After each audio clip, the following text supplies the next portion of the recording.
बाप का नहीं है कि नहीं है? अरे कम से कम लहरिया कट मारे तो कोई कहे कि बाप का गाड़ी नहीं है, तुम्हारे ससुर की कमाई है।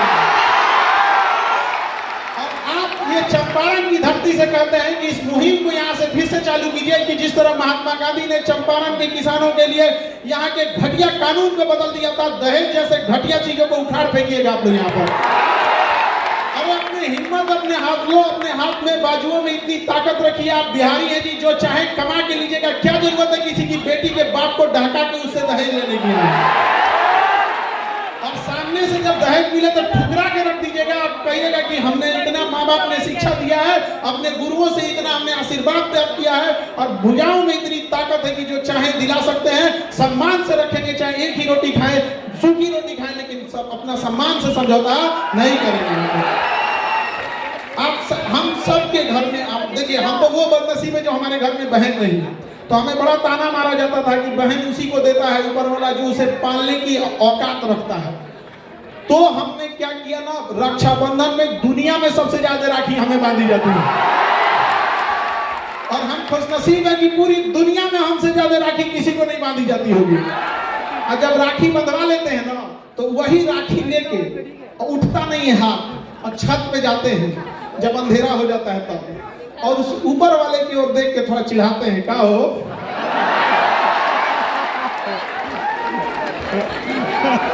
देखा तो एक को वही ना दे लो, देख लो। शायद इसी सब के वजह से हम बिहारी लोग बदनाम हो जाते हैं कि केकरों से टकरा जाता है सब जाते। दुख तो है इस बात का, जब कभी हमें प्रॉब्लम आता है तो कई बार ऐसा लगता है कि काश मेरा भी एक बड़ा भाई होता, और जब कभी घर में कोई बीमार पड़ता है तो फील आता है काश मेरी भी एक बहन रहती। घर को जितना अच्छे से बहनों ने संभाल के रखा है, कोई नहीं संभाल सकता है उस चीज को।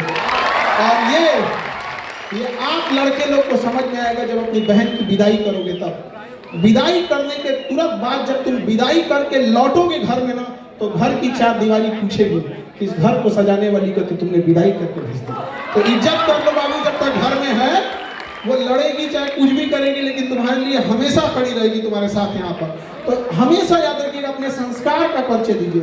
यदि शत्रु को हराना है तो शस्त्र उठाना पड़ेगा, शत्रु को हराना है तो शस्त्र उठाना पड़ेगा, लेकिन समाज बदलना है तो हमें अपने शास्त्रों को उठाना पड़ेगा। हम अपने शास्त्र भूल चुके हैं, तो हमें ये सारी चीजों को एक साथ लेके चलना है।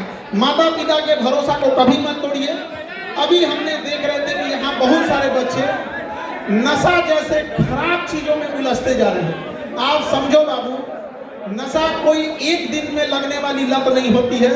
आप इसे शुरुआत करते हो च्युइंगम से, आप इसे नॉर्मली छोटे से कैसे स्टार्ट कर देते हो, छोटे से च्युइंगम से, फिर उसके बाद छोटा सा जाते हो, कभी पार्टी फंक्शन में ले लिए कि किसी का शादी ब्याह है, कोई त्योहार है, किसी का रिजल्ट हो गया, मैं जीत गया। ये धीरे धीरे पहली दहलीज है आपके बर्बादी की, किसी को बर्बाद करने का। आपका दोस्त कहेगा कि दोस्ती के लिए ये नशा कर लो ना, उसी को कहिए ना दोस्ती के लिए तो छोड़ देना।